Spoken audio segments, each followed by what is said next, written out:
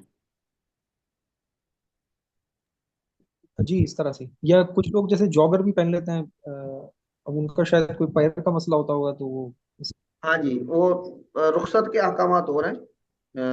تو اگر صاف ستھرا ہے تو وہ موزے کے حکم میں جراب پہن کے آپ چل پھر سکتے ہیں، تو اس میں بھی چل پھر سکتے ہیں۔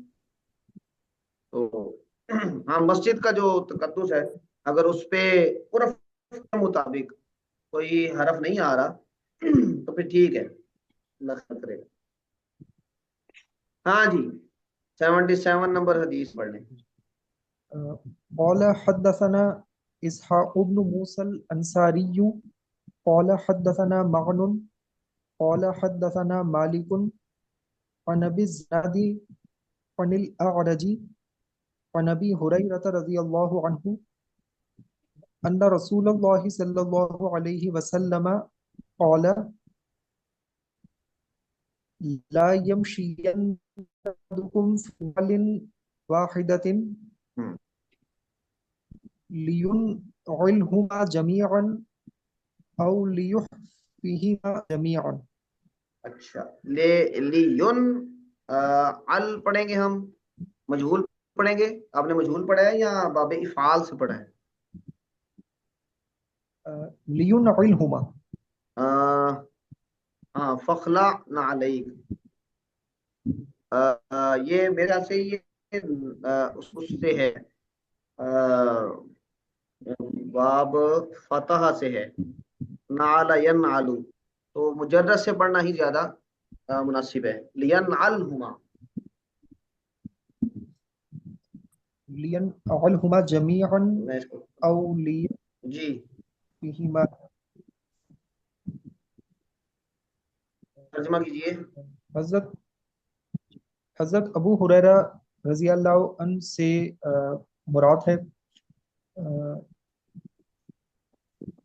یقیناً آپ صلی اللہ علیہ وسلم نے فرمایا، تم میں سے کوئی شخص ایک جوتا پہن کر نہ چلا کرے، ہوں، دونوں پہن لے یا پھر دونوں اتار دے۔ جی یہ کئی روایات میں آیا ہے جس میں ایک جوتا اتار کے ایک جوتا پہن کے چلنے سے منع کیا گیا ہے۔ تو کیوں منع کیا گیا ہوگا، اس کی حکمت ہے۔ جیسے لوگ چلنے میں آسانی. کرتے ہیں تو جیسے کوئی جھوٹ نہ آئے یا اس طرح نہ ہو کہ ایک بندہ لنگڑا ہے مگر وہ اپنے آپ کو دکھا رہا ہے کہ نہیں میں ٹھیک ہوں.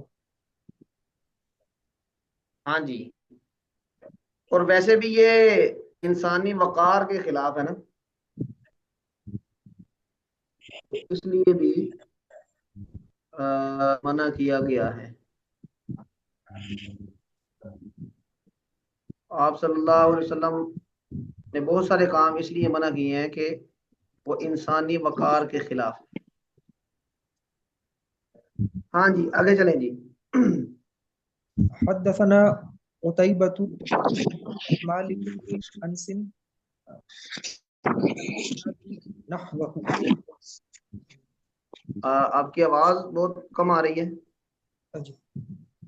حدثنا قتيبة عن مالك بن أنس عن أبي الزناد نحوه.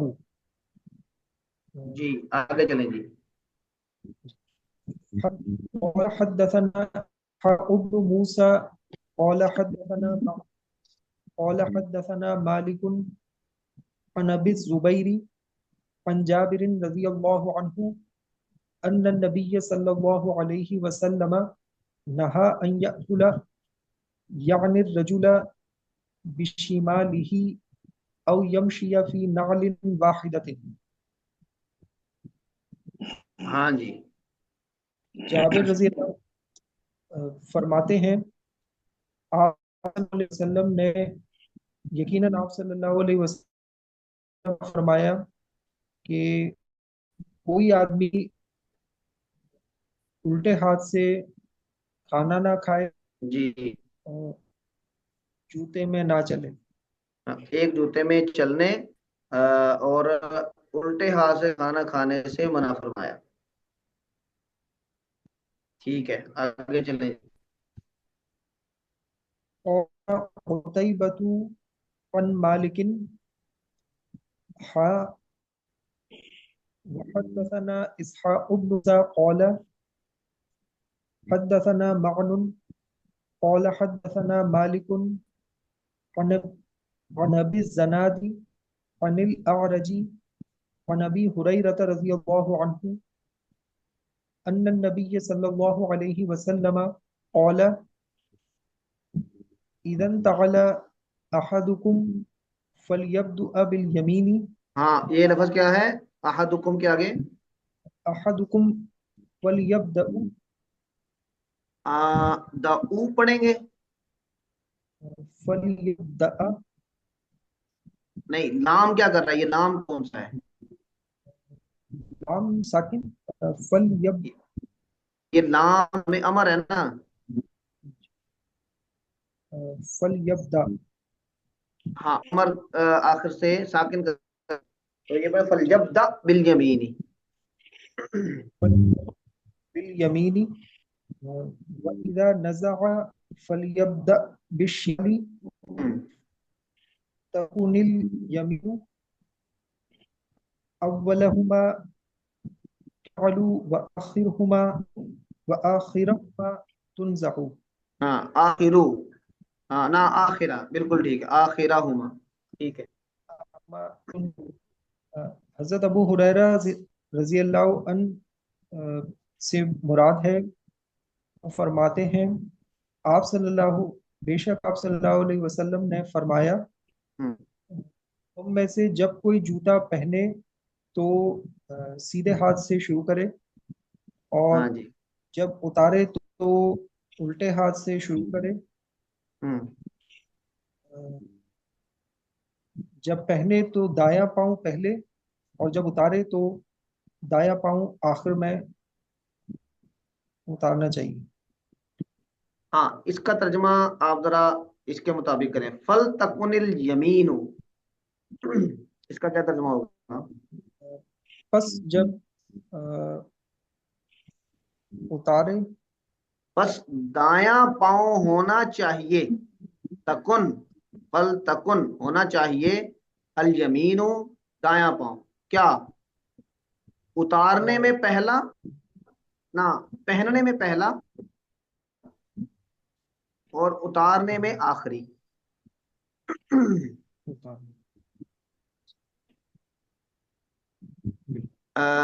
یعنی پہلے جب پہننا ہے تو پہلے دایاں پہننا ہے پھر بایاں، اور جب اتارنا ہے تو پہلے بایاں اتارنا ہے پھر دایاں، یہ ترتیب ہونی چاہیے. ہاں جی واضح ہے، آگے چلیں. قال حدثنا ابو موسى محمد بن المثنى قال حدثنا محمد بن جعفر قال حدثنا شعبة قال حدثنا أشعث هو ابن أبي الشعثاء ہم، عن أبيه عن مسروق عن عائشة قالت كان رسول الله صلى الله عليه وسلم يحب التيمن ما استطاع في ترجله ہم، نقله وطهوره. ٹھیک ہے. رضی اللہ عنہا سے روایت ہے، وہ فرماتی ہیں آپ صلی اللہ علیہ وسلم بال بنانے میں، جوتا پہننے میں اور وضو کرنے میں ہم، جہاں تک ممکن ہوتا سیدھے ہاتھ سے شروع کرنے کو پسند فرماتے تھے. ماشاء اللہ، بہت خوب ترجمہ، جزاک اللہ خیرا. ہاں جی آگے چلیں جی. قال حدثنا محمد بن مرزوق ابو عبد الله قال حدثنا عبد الرحمن بن قيس ابو معاوية قال حدثنا هشام عن محمد عن ابي هريرة رضي الله عنه قال كان لنعل رسول الله صلى الله عليه وسلم قبلان وابي بکر وعمر ہم، وأول من عقد عقدا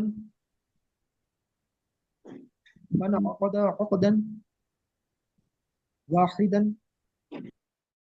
عن ابو ہریرہ رضی اللہ عنہ سے روایت ہے، وہ فرماتے ہیں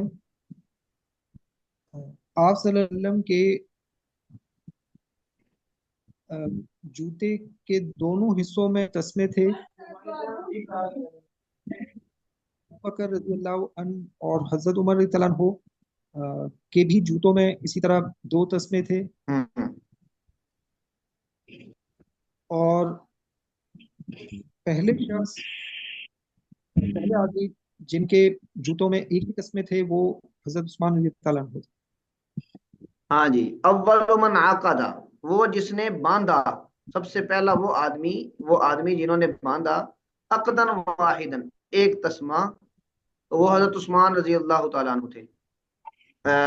اس کا مطلب یہ ہے کہ صحابہ کرام میں آپ صلی اللہ علیہ وسلم کی اتباع ان معاملات میں بھی بہت زیادہ تھی، اور کبار صحابہ کرام ان معاملات میں بھی آپ صلی اللہ علیہ وسلم کی اتباع کو گویا کہ اپنی زندگی کا حصہ بنائے ہوئے تھے. لیکن حضرت عثمان کا اس کو بدلنا یا دوسرا جوتا یعنی اپنے لیے منتخب کرنا، یہ اس بات کی علامت ہے کہ اس کی گنجائش بھی تھی کہ اس کے علاوہ کوئی اور جوتا پہن لیا جائے. اور یہ تینوں خلفائے راشدین ہیں، اور جو خلیفہ ہوتے ہیں ان پر فوکس ہوتا ہے لوگوں کا، وہ ایک قسم کا آئیڈیل اور نمونہ بھی ہوتے ہیں. حضرت عثمان نے بدلا تو اس کا مطلب ہے کہ صحابہ کرام میں یہ عام معمول تھا کہ لوگ اس کے علاوہ جوتے بھی پہنتے تھے. حضرت عثمان نے بدلا تو یہ پوائنٹ آؤٹ ہوا، دیکھیں جی حضرت ابوبکر یہ پہنتے تھے، حضرت عمر یہ پہنتے تھے، حضرت عثمان نے یہ پہنتے. وہ پوائنٹ آؤٹ صرف اس وجہ سے ہوا ایک پرومیننٹ بندے نے پہنا ہے، وگرنہ سوسائٹی میں یہ عام پریکٹس تھی. اچھا جی، اگلا چیپٹر بھی آپ ہی کے ذمہ ہے ڈاکٹر سلمان صاحب؟ نہیں استاد صاحب اتنا ہی آپ کے ذمہ ہے؟ نہیں استاد صاحب یہ میرے ذمہ نہیں تھا. ہاں جی، یہ کن کے ذمہ ہے؟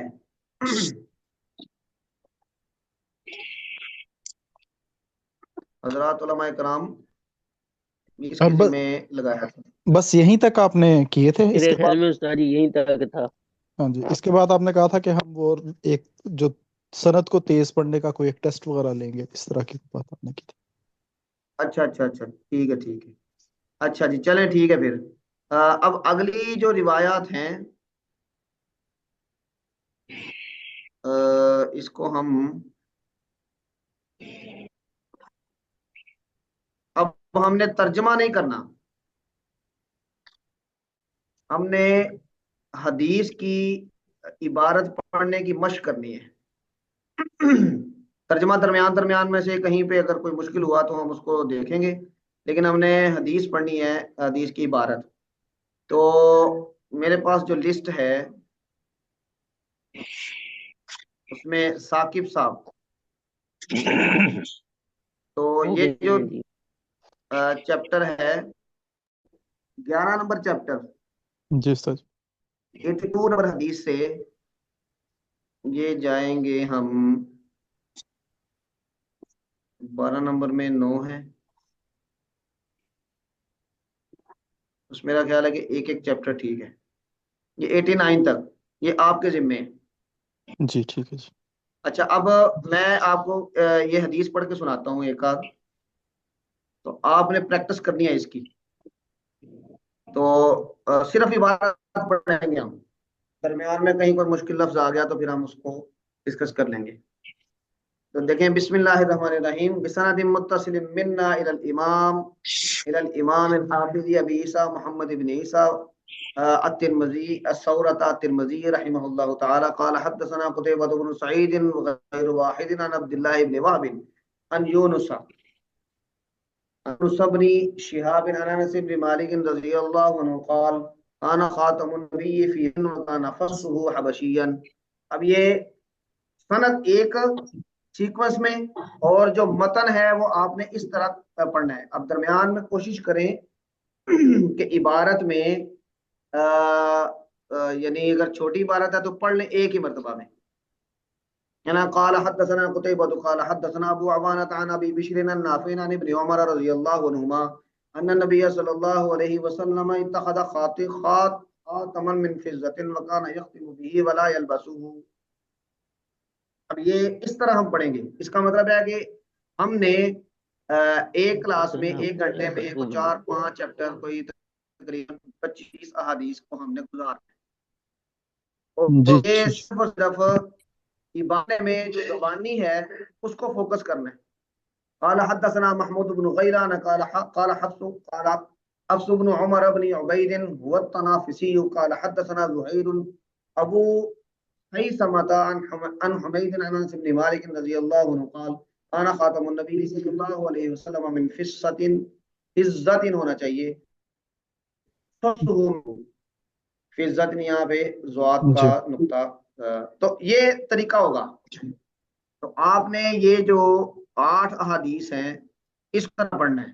جی ٹھیک ہے استاد. تو یہ آپ کے ذمہ ہو گیا. میں آپ کا یاد دہانے کے لیے آپ کے نام کا پہلا لفظ لکھ لیتا ہوں. جی ٹھیک ہے. اچھا جی. اچھا اس کے بعد ہے دوسری، میرے پاس اسلم صاحب آپ کا نام آ رہا ہے. باب ما جاء فی ان النبی صلی اللہ علیہ وسلم کان یختتم فی یمینہ وفی 9 احادیث. جی اسلم صاحب آپ ذرا حامی پڑھ لیں مائک کھول کے. آواز نہیں آ رہی میری؟ ابھی آ رہی ہے جی سر ٹھیک ہے، میں نے بڑھیا اگلا نوٹ کر لی. تو یہ آپ کے ذمہ ہوگا. اس کی 9 احادیث ہیں، تو اس میں ترجمہ یعنی آنا تو چاہیے لیکن ہم ترجمہ کریں گے نہیں، عبارت ٹھیک ہونی چاہیے. ٹھیک ہے سر.